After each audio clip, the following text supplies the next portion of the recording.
Popcorn therapy. Popcorn therapy. Popcorn therapy. Popcorn therapy. Popcorn therapy.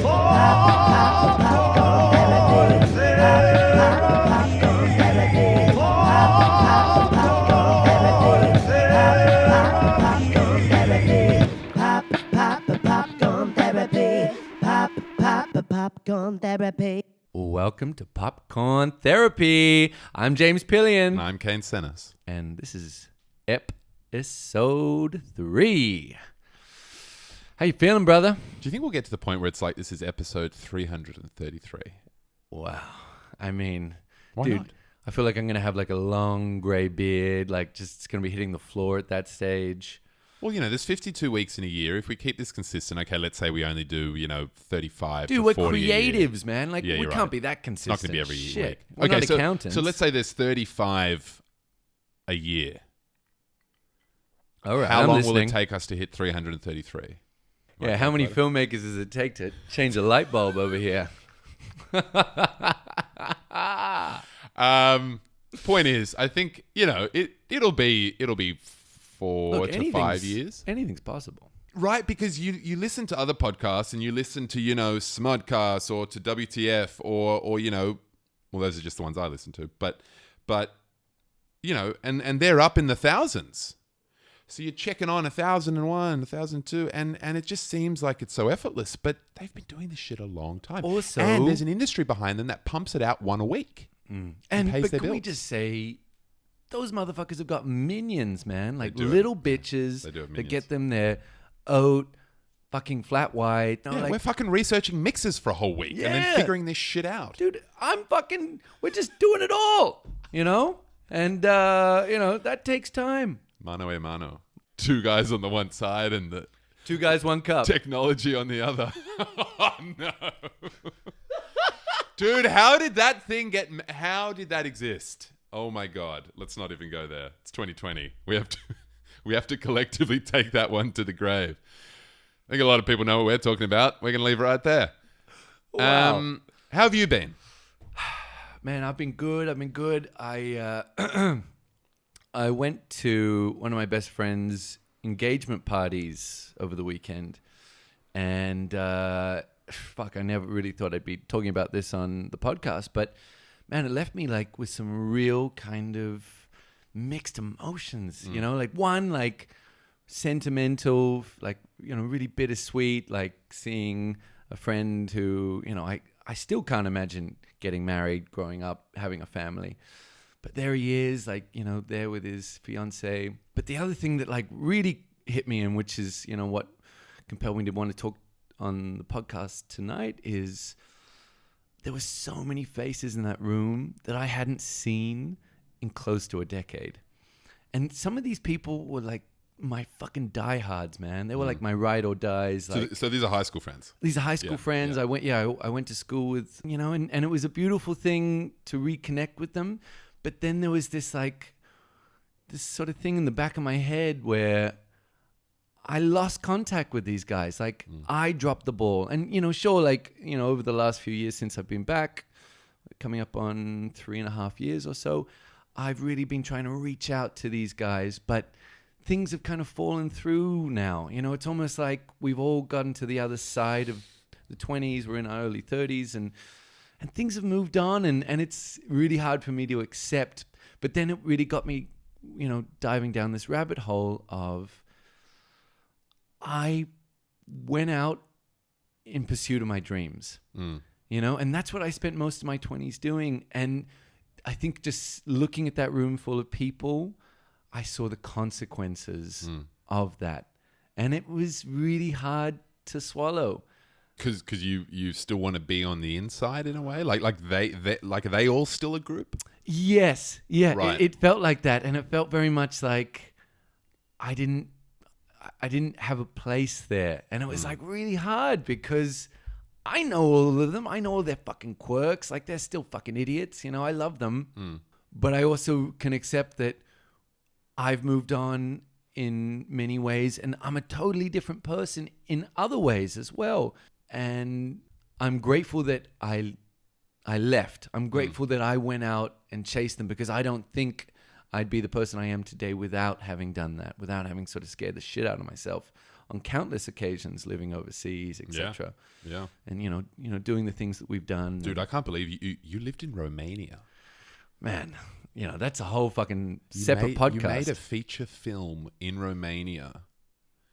That's crazy. Because it's not only living in another country, but doing something like making a film in another country just must be right. It's like everything back home, everyone you know, all of that just goes out the window, and it's just what's in front of you. I was telling this old friend at the engagement party, he was just asking me about the movie and, you know, what it was like, and I was like, I have never encountered human beings quite like Romanians, where, you know, it was almost at one point a daily basis where you'd come into contact with someone that was working on the film. So working on your behalf, an employee of the film, of the production, and having these people come up and tell you, you know, you would make a good movie if you went to Romanian film school.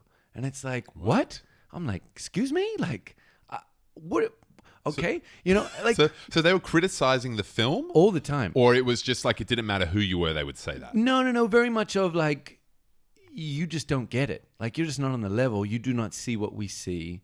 And if only you could, poor boy. So they don't actually give a shit what's going on in America or Australia or the rest of the world. Not all. They think their shit smells good. Oh, yeah.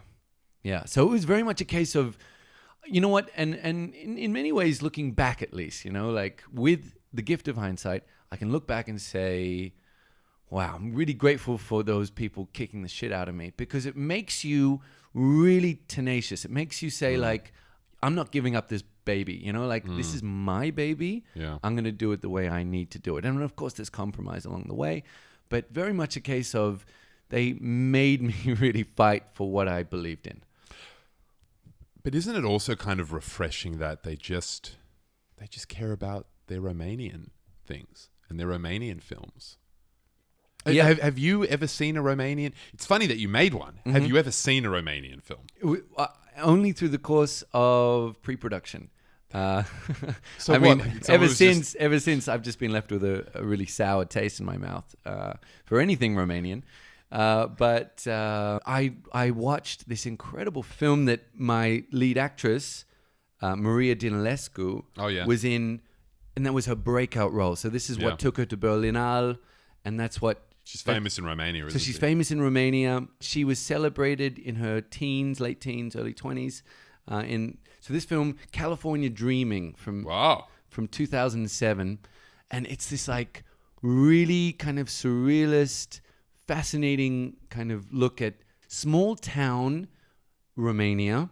But it's this really fascinating insight between two cultures, which is why I really enjoyed it. So seeing this American world come into this deeply kind of communist-centered landscape. The director, Cristian Nemescu, I remember Maria would talk about him constantly, like he was someone that I should be like, you know. Right. Like, she used to give me a lot of shit too. And well, you know, she's your lead actress. That's right, yeah. Anyway, the scary, the sad, like the fucking tragic part to this story is Cristian Nemescu died during post-production for this movie in a car crash. And it's just like one of those like tragic things. Like he didn't even get to enjoy, you know, to see this film come into the light, you know, and it's just like heartbreaking, man. Because did you kind of want him to see it because Maria is kind of telling you should be like him? Well, no, it reminded me of so wait, many are you talking about his film? He didn't see his film come to light, yes. or yours? No, his film. His no, film. I'm not talking about me, dog. Oh no, Come on, I'm thinking he died before he got to see your film, and you're like, I could have showed him, and he would have gone to Maria. This is the best work you've ever done, and you would be able to be like, boom, told you so, bitch.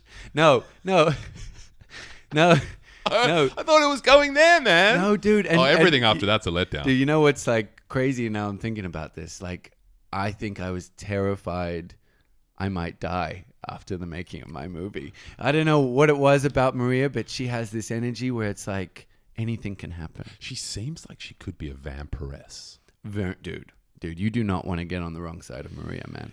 just to take it back a step, your film is not a Romanian film. It's No. an English language film. Right, so it's but and a majority English as well. American. It's about an American character in Romania. Right, it's about an American Yeah. couple, like Yeah. a married Yeah. couple, Yeah. with the wife is Romanian. Yeah. So I would almost consider that, like, if you're an American, which you know, according to America, compared to Romania, you basically are American. Like they would accept you as one of their own. Yep. It's an American movie. It's an American movie. Very much, yes. As I saw Yeah. it, That's the way that you that's said. the way they saw it But as well. actual right? So that's why they're giving you the shit, because they're not seeing it as a local movie. Very much of like, Or even an you Australian come movie. here, you dirty foreigner, Yes. to Yes. utilize Yes. us because we're cheap. And I'm like, yes, like that. I'm not trying to hide that. But I remember writing about this for FilmInk Magazine, Yeah. and just talking about how the crew were one of the hardest crews I've ever had to work with, where, you know, it was even a case of you show up on set in the morning. The way I came into it, working in America, you know, it's you treat people the way you want to be treated. You see someone, good morning, how are you? You know, how you going? You know, Yeah, just basic kind of human interaction. that shit's out the door in Romania. There's no good morning. There's no hello. There's nothing. It's just grunts. It's like, fuck you. And it's like, What? what's going on here? So they're all depressed or what? I don't know, man. I just think it's a cultural thing, you know? Did you see any joy, any happiness? Very any little. high fives after a good take? No, None of that. none of that. Really? The Yeah. whole time? Your whole time there was like a grey cloud was over you? Yes. It was like a year of like really difficult circumstances, in my opinion. And how much of that do you think was because, you know, we obviously haven't told anybody else out there listening to this, but I've talked to you about this, just that idea of, you know, you moved countries to make this movie, and you had a relationship, and it was really hard to hold the relationship down long distance, and all this stuff was going on in your personal life. How much was that and the pressure of making a film feeding into that great cloud versus how much is the society literally just like that? Well, yes. No, I have to admit that plays a huge part, you know, Where your mind, perspective, your headspace was. yes, Yeah. of course. My headspace was not in a great place. I'd fallen out with my best friend, who was the co-writer and lead actor in the movie. The lead actress had broken his heart. Like they fell in love during production, which was only 3 weeks, and That was a wild story, man. she broke the fuck out of his heart, man. And to this day, he has not acted. He has given up, you know, the business, and he works for his mum, and he's never seen the movie. So I think, look, that was weighing heavy. The deportation from the U.S. And, you know, the love of my life at that time. She was Californian, so, you know, we were torn apart. So yes, that all played a part. But there was this deeper idea of smiling got you nowhere. If anything, it was regressive. Like, people treated you worse for trying to just make simple hello, how are you? Right. Because they saw you as an outsider. I Or have just to assume that's how they treat each other. Well, look, just like a bit of context for anyone that is a little bit confused, as I was before I even stepped foot in Romania, about what the fuck is this country and where is it, was, you know, in the late 80s. So they were ruled under a single dictator for 30, 40 years. And his name, Ceausescu, he was pretty fucking psychotic by the end of his reign. And by the late 80s, 1 in 3 Romanians was spying or dobbing their neighbor in. So it was like, it fostered this great mistrust, great almost distrust like- of anybody, your own family. It was a witch hunt. Dude, you couldn't get chocolate in the country. So if someone heard that you'd gotten a chocolate cake for your daughter for her birthday, you could go to the secret police. You know, that's where you'd find yourself. It's kind of like the McCarthyism in America. Yes. The communist witch hunts, but this is probably way worse. We've all seen the films about McCarthyism and Senator McCarthy and the communist witch hunts. You know, which obviously went through Hollywood as well. Did you see Trumbo? I love Bryan Cranston. I love Trumbo. Trumbo. It's one of my films of the decade, Dude, I don't know. It's not like top 10, but can we just have a quick chat about that? Because we've never talked about Trumbo. I've seen it a few times. And I've been wanting just- to rewatch it, actually. Yes. Oh, dude, it's better on a rewatch. I showed Hannah. And it was just for whatever reason. I feel it's almost more pertinent today. Yep. With like what Bernie's doing, and I'm not saying Bernie's a communist. He's a socialist. But it's interesting how the right wing like to label it all communism. So then you're watching Trumbo, Yep. and he actually is signing up to communism, and he actually is handing out pamphlets. So he wasn't innocent according to that law that was in place at the time. But there's that great scene with the kid where he's like, if you're at school and you're eating your food and someone else has left their lunch at home, would you give that person some of your lunch? And his daughter's like, yes. And he's like, well, then you're a communist. And it's a little like, it's political, but I'm more interested in the whole filmic kind of like golden era of Hollywood. Me too. But also, one thing that I think is severely overlooked with Dalton is his output, man. He brought That's some the interesting incredible thing. shit. So Oh, dude. what Johnny Yeah. got his gun? Oh, Dude, wow. That's an Yeah. amazing book, right? Yeah. And And then he wrote that, and then it got adapted into a screenplay, Right. which then It's a was famous- made into a movie. It's a famous film. Yeah. It's really fucked up and dark. Yeah, super dark. Just the horrors of war. And he won 2 Oscars, right? Was it just the one? I No, I'm I feel like it blanking was on- 2. Okay. In the movie, fuck. Spoilers. Can you edit this so that Okay, spoilers just go on. Yeah. Spoilers. Here we go. Spoilers. 1, 2, watch Trumbo. 3, spoilers. I think he wins 2 Oscars in that movie. Oh. But he can't accept them because he's 'Cause written he's- them under... Well, he writes the first one under a pseudonym, and the second one, I think, he publishes as with his own name, puts his own name on the cover of the screenplay, and that's like the kind of... It's a comeback story. So it's like suddenly he's an Oscar winner, and they kind of like accept him back, and they're like, oh, it's cool now. And I think he kind of like waited it out, and like some of his friends died. Like one of them died in prison, and one of them got a heart attack from like the trials. But he kind of waited it out, and so he does do time in jail in the film from memory. I don't remember that part. Because the daughter keeps aging, and she's like, I haven't had you around in my life. It's amazing. But that's a whole other thing. That's almost going into the Ad Astra territory about kind of stop to smell the roses. Because if you just keep fixating on your film projects, Then, yes. one every 2-3 years, your life will pass very quickly. Which kind of felt like what James Gray was saying about his life with Ad Astra. That's what I latched onto, and that's kind of what Trumbo in a way is about too. It's about the communism thing, and it's about. It's not a communist movie. It's a biopic, but I don't look at Trumbo. He wasn't a traitor to his country. You know what He was an artist. and this is where I get really kind of fed up, really upset at certain American ideals, because what he was doing, he was expressing his freedom of belief. His freedom of speech. freedom of Yeah. expression, man. Yeah. Like he believed certain truths. And whatever you feel about that, that was his truth. He wasn't even on TV, shouting from the mountaintop. He was just handing out the odd pamphlet at an industry guild event.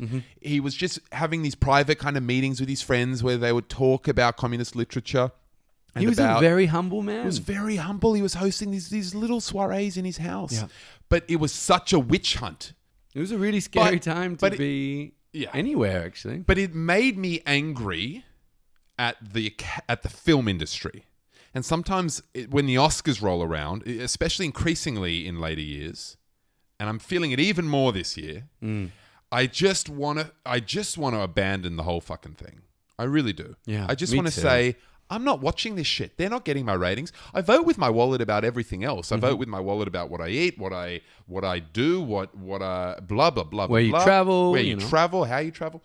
Yet, I'm probably going to have an Oscars viewing party. You're invited because it's also fun, and it's like I'm at that point right now of the year where you know Oscars are a couple weeks away.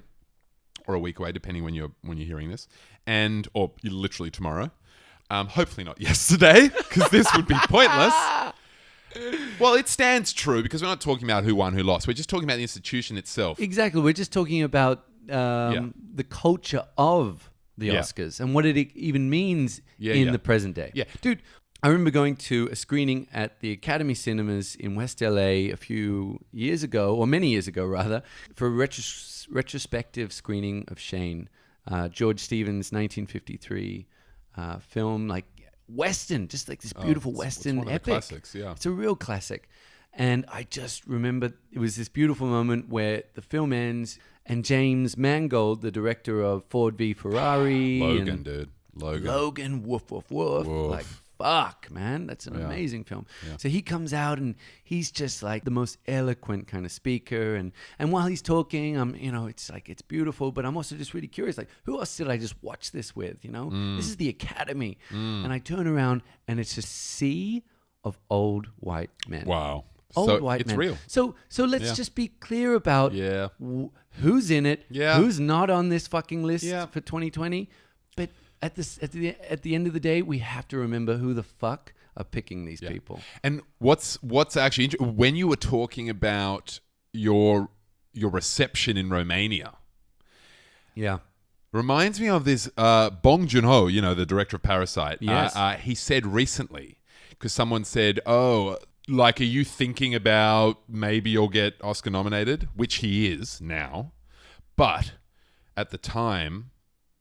He just kind of said, well, you know, I mean, sure, great, why not? But, and I'm paraphrasing, it's a popularity, like it's a local event. It's a local award show, right? Yes. And they're like, because, you know, he's obviously being asked by an American journalist, and he's like, well, it's a local award show, so, you know, like, sure, like if the Americans want to have me, great.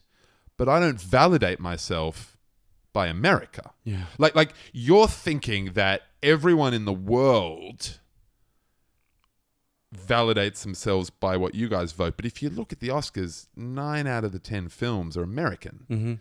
And, you know, when you look at like every, you know, Time Magazine, fucking GQ, all these film magazines and papers, New York Times, top films of the decade, you know, like they're usually American. They're mostly American films. Very now, much. that's also because America has a giant output and they're very good at making movies, right? Yes, that's They true. are good. They're like the German sports. Germans at cars. They're the German automobile of movies. Like that guy going to you, well, you know how this film would be better if it was just a Romanian movie. Yeah. And you're like, motherfucker, if it was a Romanian movie, no one would ever fucking see it. At least it stands a chance because it's in the English language. Yeah. That's the reality. So everyone thought that was like this amazing quote that he said, but I don't think he meant it. I think they just don't really care if America likes their movies or not. He's South Korean. But can we just take that back on it? Like, or let's rise it up, because I just think, well, one, Bong Joon-Ho is a bad boy. You know, he's like, one of the like, best directors in the world. Totally. But he's like someone that's like learnt through time, and I'm sure a lot of pain, you know, just like seeing his films not getting a greater reception outside of his home countries. Well, but then South he did Korea. the whole Hollywood thing. Well, yes, no, I'm not saying he hasn't, but just accepting certain truths, you know. He's an Asian director in a very white, you know, white Jewish, like a very white Jewish culture, you know. That's what Hollywood really, that's the backbone of Hollywood. But even if Hollywood, you know, which I think we'll get there, even if Hollywood was, you know, 1/4 white and a quarter black and a quarter Asian American, like, and 50% women, even then, I think his point is, well, that's just an American awards ceremony.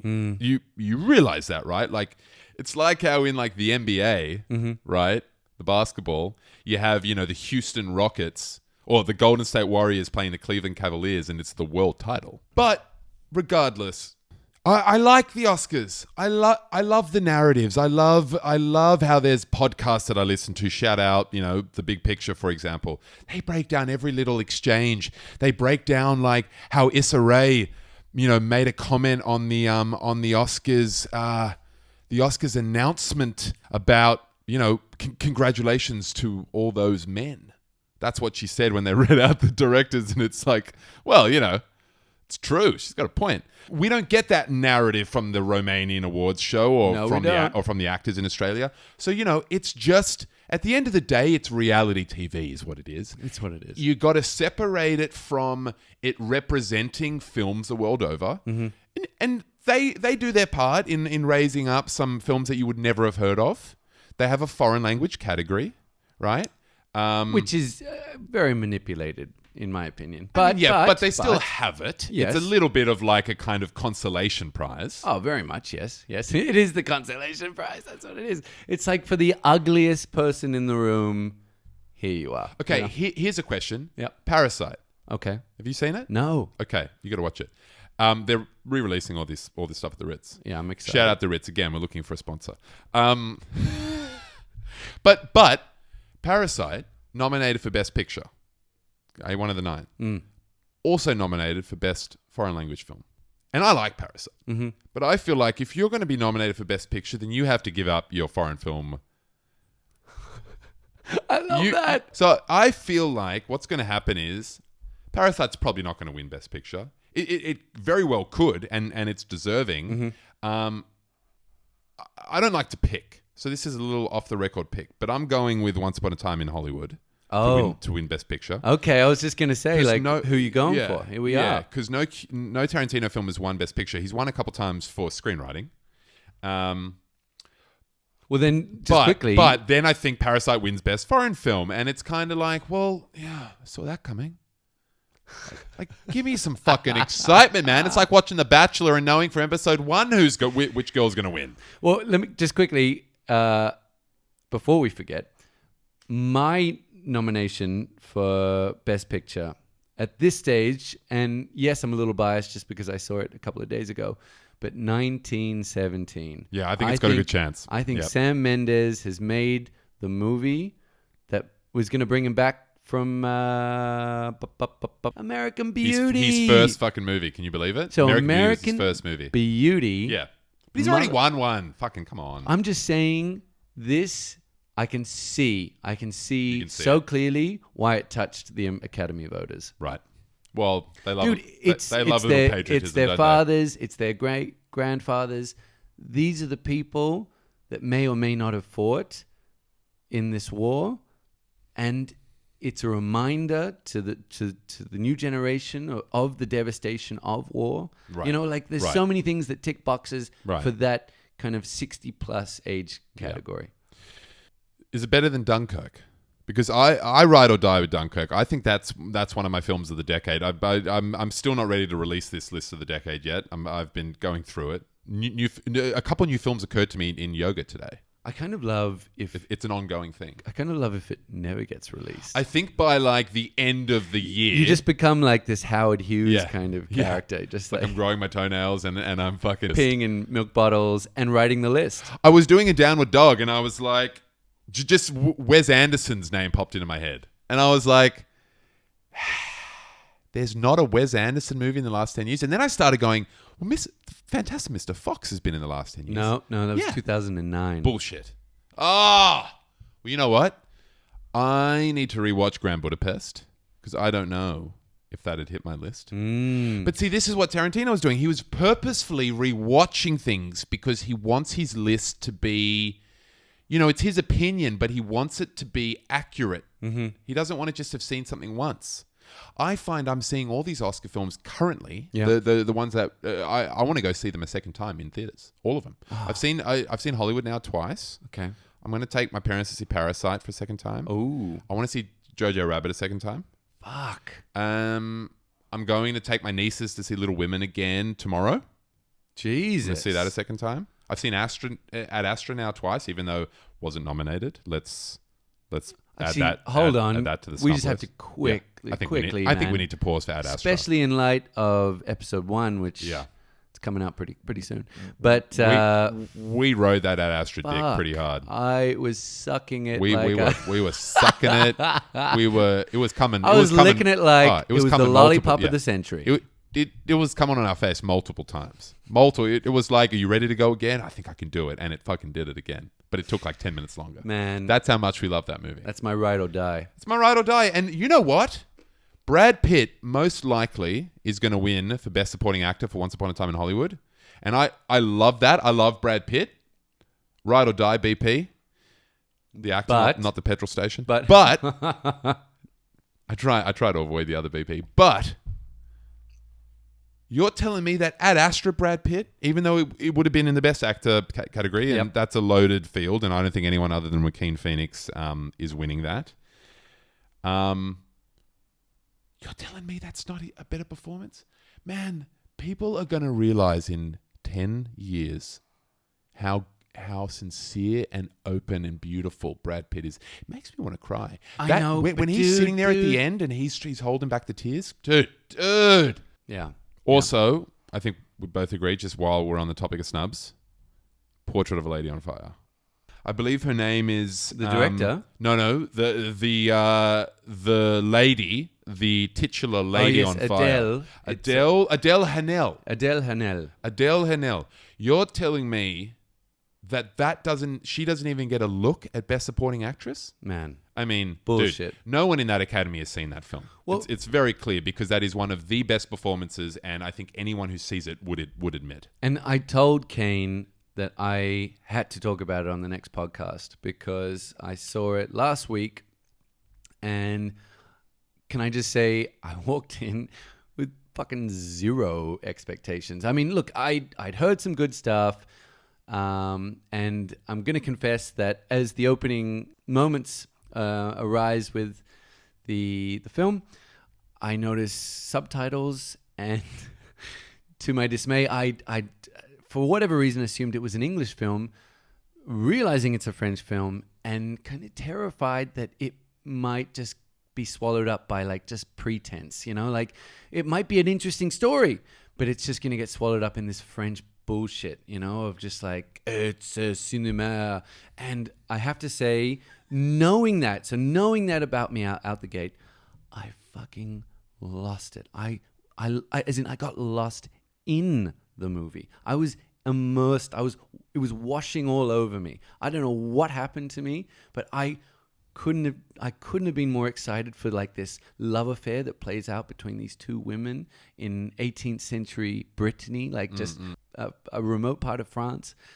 There's something like so pure about it. It's amazing. And it's not just the story, it's the way it's shot. It's such incredible cinematography. It's hard to describe. It doesn't seem like it's doing anything special, but it's just really solid and it's really beautiful. It kind of reminded me of a film the last year at Marienbad. Just in terms of its symmetry and how it's framed. L'année dernière. L'année dernière à Marienbad. Yes. Oh man. You're welcome. Wow, I'm impressed. Let's just. Woo! Oh! I need to take that in for a second. Okay, but just quickly, I just wanted to round out on Portrait because I shouldn't be saying this, but I just want to say it. Say it. There's this moment, guys, okay? And it comes relatively late in, and it's the first kind of show of intimacy in any way between these two, women, young women, I think 20s, late 20s maximum.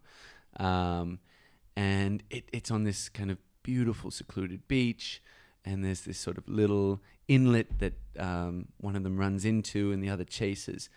And I can't tell you, man, I was so excited for them to kiss, but not the physical act, but just that notion of like breaking down the boundaries, of just like surrendering to your deepest impulses, your deepest urges. And man, I got a bit of like a half chubby, I was just like, I was 2020. You can't admit that anymore, man. I was like, this is cinema, man. It's like beautiful. I am so excited for them that I Yeah. got excited. You know? So cinema's not dead, and anybody who says that, you just fucking kick them in the balls. Or if it's a woman, I don't know. Let's just unisexually punch them in the face. If you say cinema is dead, fuck you, because you're just accepting that.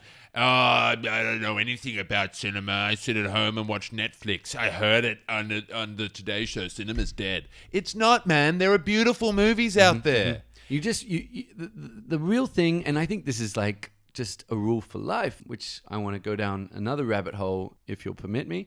But when you find yourself getting bored, you're not breaking down the right doors. Whatever scares you, that's the answer. And that's what I've really found in, when I've hit like real ruts, like real depressive kind of moments that I just sink into it. Like I almost drown in it at times, is to shake it up, scare the fuck out of myself, try something new. And so, if you think movies are dead, like Kane was saying, it's just because you're looking in the wrong direction. It's like you're gold sifting, right? You're there all day, days on end, weeks on end, months on end. Eventually you catch that nugget. And it's like you don't know unless you just watch a bunch of films. You can't expect everyone to do that to you. No. But the best of film is it's like nothing else. Oh, yeah. And for us two guys to be sitting here talking about Portrait of a Lady on Fire as having that effect on both of us, and for it just not even to get nominated, it just shows you that it's, you can't be that good a film and also be the popular jock at school. You just can't. And you can't. And that's why you get those. It's like the nerd at school who has a beautiful mind and grows up to be like fucking Elon Musk or something. Yeah. Like, fuck everyone else for their stupid popularity contests. And I feel like the Oscars are that high school popularity contest. They really are. Yeah. But adults watch it because, like nothing really changes. You grow up to be the same. Like, you change, but in society, we still have this. Really, you step outside, it's like you're still fucking in high school in many ways. Like Kevin Smith, okay, is a director that I really look up to. All right. A lot of people would say, oh, his heydays behind him, he's stoner, his films are just nonsense now, right? Well, whatever. The guy made Clerks, Mallrats, Chasing Amy, Jay and Silent Bob, Strike Back, and Dogma in quick succession from the age he was 23. Point is, he's like, I think it's fucking cool that I'm going to be that dude who never wins an Oscar, who's never nominated for that shit by that fucking hoity-toity thing, but I got my cult fans. And they fucking drive to Anaheim to see my shows and shit. And he's like, that's cooler, man. And he's like, maybe I'm just convincing myself, but like, I'd rather ride or die with people that know film on a cult level than those who know it on the fucking Vanity Fair level where everyone's voting for the same shit because they don't want to be caught out. Well, that's not real appreciation of movies. No. That's political. But this reminds me, just this week, my lady, she got me onto this new Netflix series, which I've been fucking obsessed with. I'm almost at the end. It's kind of a documentary series. What is it? It's called Kevin Hart, Don't Fuck This Up. Oh, Hannah loves that. I have really been enjoying it. But for those that don't know anything about it, it's a new Netflix series that just follows Kevin around for, I think, 2 to 3 years intermittently, just documenting how hardworking and diligent, but focused. Yeah. He has a dream. Yeah. And it's fucking incredible that he can say this out loud, to be a billionaire. On one level, to show that it's possible, that you can come from absolutely nowhere, from a one-room apartment in Philadelphia, with a crackhead father and, just like a single mom, essentially, to a billionaire, all through him, man. And not one of his movies has ever been received well by the critics. They all think he's a piece of shit, like that they're worthless comedies, that they're just trash. And he's like, but yet almost all of them make a lot of money, which means that the people that see it, as you said, that vote with their wallets, they give a shit. They care, you know? And he's talking about the fact that that's who I make movies for. And, you know, I have to think about that, you know, especially as I get older. But just I look at the Oscars and I think, like, you guys are missing out. Yes, okay, you are valuing art. And that's a beautiful thing. But I do think we need to make room for storytellers like Kevin Hart. You know, that was his production company, Heartbeat Productions, that produced Night School. And just, like, showing the other side of, you know, big movie making. Well, they tried to have the popular Oscar last year. Do you remember that? That's right. But you know, that was shot down quite quickly. But I don't think Kevin Hart needs any. I don't think anybody needs to stand up for Kevin Hart. I mean, I'm just saying that he's in Jumanji too. no, I mean, he is in a movie with The Rock. If you're in a movie with The Rock, Yeah. then you know your career's just fine. I was listening to this really fascinating podcast, the Breakfast Club. I discovered it through this Kevin Hart documentary, and Will Smith and Martin Lawrence are on there to promote their new Bad Boys. Oh, Bad Boys for Life. Bad Boys for life. Ooh. Bump, bump. Anyway, Goddamn right it's limited. No back seats, no cup holder, just a shiny dick with 2 chairs in it. oh shit, Kane. But there's this crazy moment, okay, where Will Smith, like, and he actually really opens up on it. He just starts getting all confessional about how he has really made it a point ever since he turned 50, which I believe was just last year, but to stop looking at things from simply a numbers point of view. Yeah. So, like, how much money could I make on this? Yeah.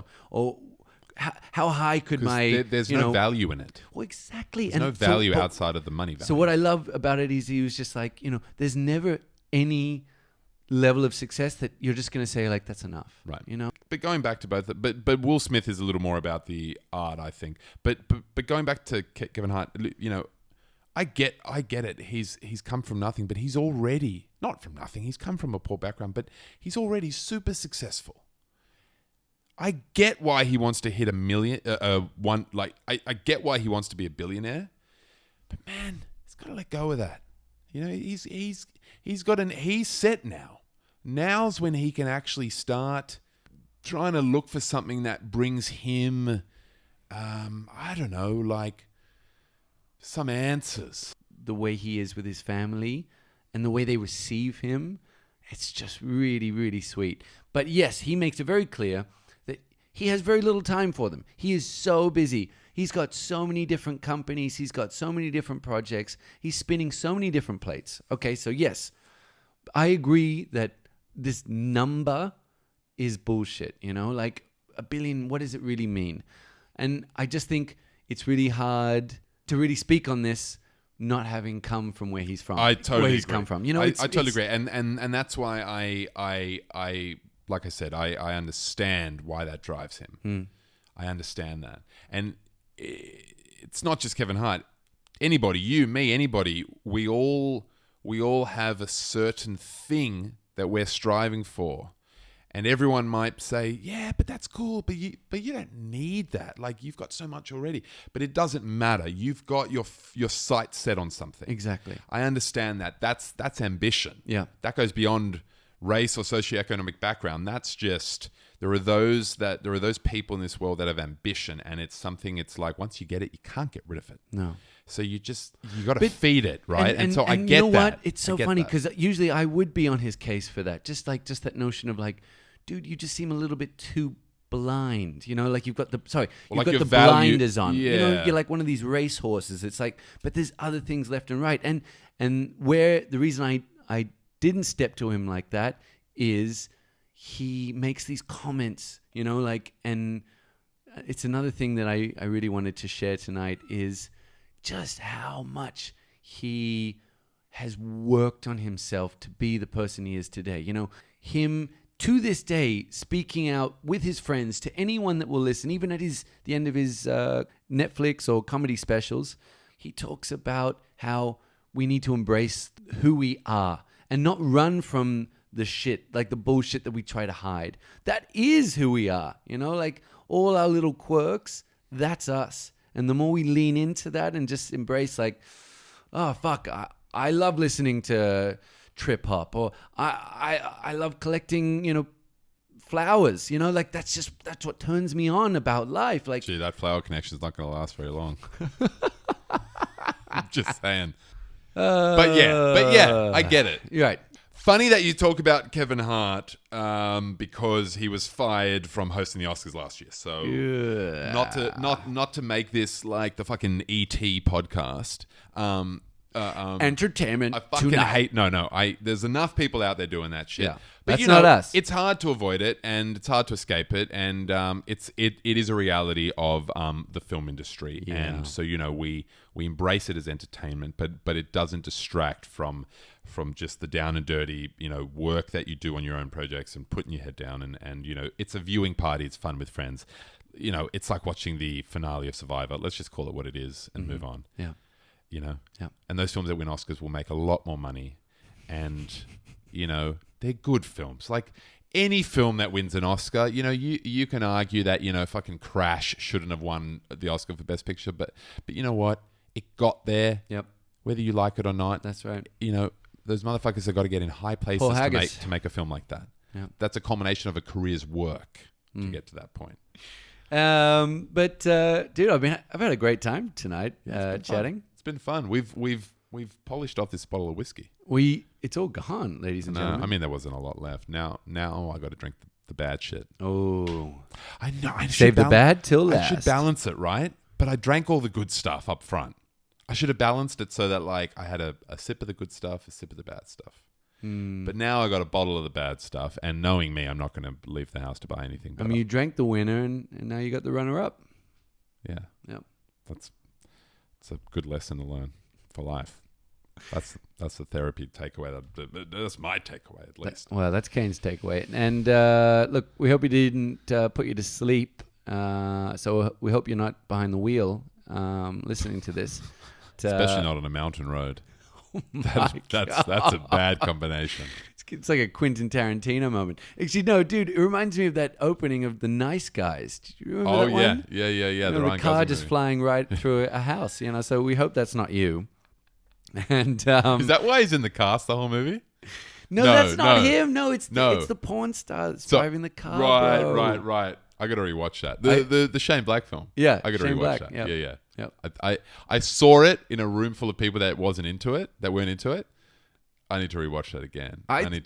It's actually very clever, man. I remember it being quite good. Dude, both of them, Ryan Gosling, Russell Crowe. Yeah. Shane Black. They bring it. Great writer, director. The best, man. Came up with Lethal Weapon. Fucking weapon. Dude, that was... All right. Okay, all right. We got to go. We'll see you. Thanks for listening. And if you want to find us, you can look us up on Instagram at Popcorn Therapy Podcast or on the wwws at popcorntherapythepodcast.com. You've done a very good job running the whole social media thing. Well, I see this photo and it just tickles my pickle every time I see it. I'm like, oh, I love James's mind and his decision to post that particular image on Instagram, right? And it's related to what we were talking about. I think it's great. Well, thank you. There's some deep cuts. There's some deep cuts, kind of like film pop culture going on there. That's right. For any of you culture freaks, it's quite good curation. You should start give us a follow. Yeah. All right. Well, until next time, and lots of love. Enjoy the Oscars. Look, enjoy them. Go celebrate film. Or have fun with your friends. Or not. Or just don't watch it. Just go get drunk at a bar at midday on a Monday. Yeah. Open up Tinder. Toodaloo. See ya.